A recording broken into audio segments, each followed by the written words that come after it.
These are two of my travel watercolor palettes. The Winsor Newton is bigger. It's slightly longer and it's also thicker than the Schmincke. Opening them is similar to both. You take off the lid, which doubles as a water pot. The Schmincke is a bit looser of a fit than the Winsor Newton and also slightly smaller. The Winsor Newton is definitely more theatrical to open up, with these paint palettes that fold out and a water bottle that doubles as a third mixing well. The Schmincke is much easier in comparison. You open the lid and you have two deep mixing wells.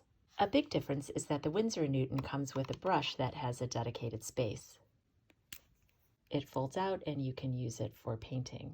Ironically, this same brush will fit inside of the Schmincke, although the Schmincke does not come with a brush of its own, which is a bit of an oversight. The Winsor Newton also comes with a little sponge that makes it convenient for cleaning your brush or doing some textural effects.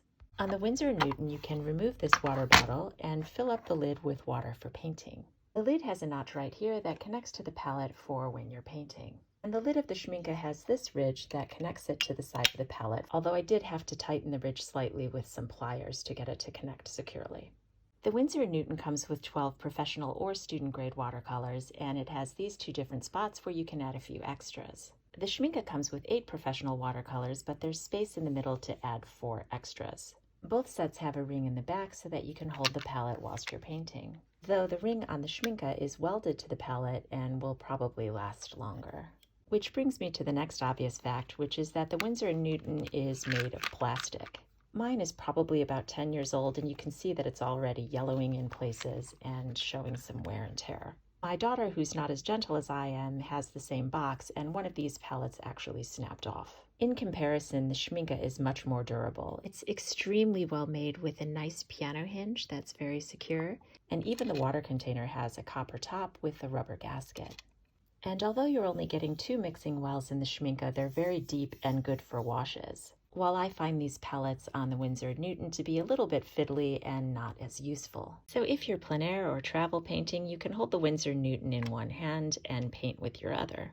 And this one also passes the right and left-handed test. The Schmincke is also quite easy to hold, and you can turn it in either direction and use it with both your right and your left hand comfortably. In terms of weight, the Schmincke, although it's smaller, is definitely heavier, and that's because it's made out of metal.